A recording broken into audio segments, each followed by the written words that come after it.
সামনে আছেন আপনাদেরকে মনে করিয়ে দিতে চাই, একই সাথে যারা উপদেষ্টা রয়েছেন, আজকে আমরা অনেক উপদেষ্টাদেরকে দেখেছি খুনিদেরকে পুনর্বাসন করার বক্তব্য দিতে।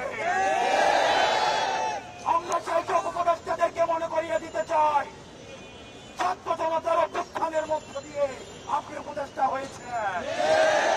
সুতরাং যখন কোন বক্তব্য দিবেন, আপনার সামনে যেন 5ই আগস্টের গণভবনের চিত্রটা মাথায় থাকে, আপনার সামনে যেন 5ই আগস্টের পার্লামেন্টের চিত্রটা মাথায় থাকে।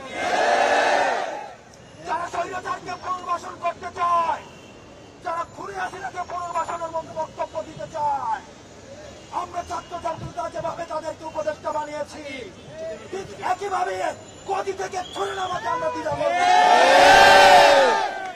আজকের এই মঞ্চ থেকে আমি 3টি দাবি জানাতে চাই।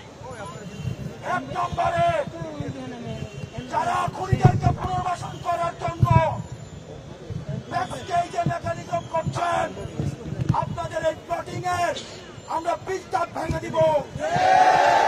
এবং আমরা বলতে চাই, আমরা সচেতন করে দিতে চাই উপদেষ্টাদের, আপনারা সচেতন হয়ে যান, আপনাদেরকে ছাত্র জনতা প্রতিহত করবে। সুতরাং খুনিদেরকে পুনর্বাসন করার কোন ধরনের চিন্তা আপনারা করবেন না।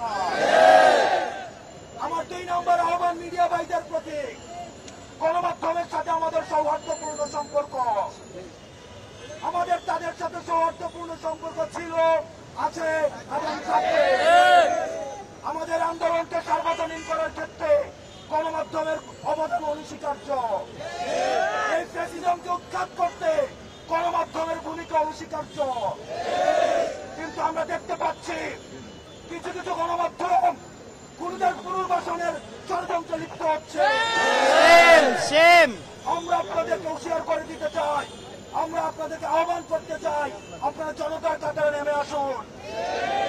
অথবা দেখা যাবে অনেক গণমাধ্যম কর্মীরা শেষ দিকে এসে তাদের ফোনের মধ্যে তাদের যে ম্যাপটি থাকে সেখানে তারা নেমপ্লেটটা লাগিয়ে জনতার কাতারে নেমে আসতে পারেনি। সুতরাং আপনাদের জন্য সেই ভবিষ্যৎ না হয়। সর্বশেষ বলতে চাই, আন্তর্জাতিক অপরাধ ট্রাইব্যুনালে খুনি হাসিনাকে প্রধান আসামি করে এবং অন্যান্য যারা তার সহযোগী ছিল, এই ফ্যাসিজমের যারা ফুল সোলজার ছিল, তাদেরকে আসামি করে এই অন্তর্বর্তীকালীন সরকারের কাছে আমরা দাবি করছি, খুনি হাসিনাকে আসামি করে আন্তর্জাতিক অপরাধ ট্রাইব্যুনালে মামলা দায়ের করতে হবে। রক্তের দাগ এখনো শুকায় না, বাতাসে রক্তের গন্ধ এখনো যায় না, মেডিকেল আহতরা কাতরাচ্ছে। সুতরাং আপনাদের স্পর্ধা হয় কিভাবে আপনারা জনতাকে অস্বীকার করে খুনিদেরকে পুনর্বাসন করবেন? যারা শিক্ষার্থী এখানে রয়েছেন, আমরা আপনাদেরকে বলতে চাই, ক্যাম্পাসে ছাত্রলীগের চলে আসা দখলদারিত্বের যে রাজনীতি, দখলের রাজনীতি, ক্যাস্ট্রোমের যে রাজনীতি, স্বৈরাচারকে ফুট সোলজার হিসাবে পালন করার যে রাজনীতি, এই রাজনীতি ক্যাম্পাসে পুনর্বাসন আর কোনদিন হবে না, কোন দলের মধ্য দিয়েই হবে না। আমাদের এখন বিক্ষোভ মিছিল আমাদের এই রাজু ভাস্কর্য থেকে শুরু হবে।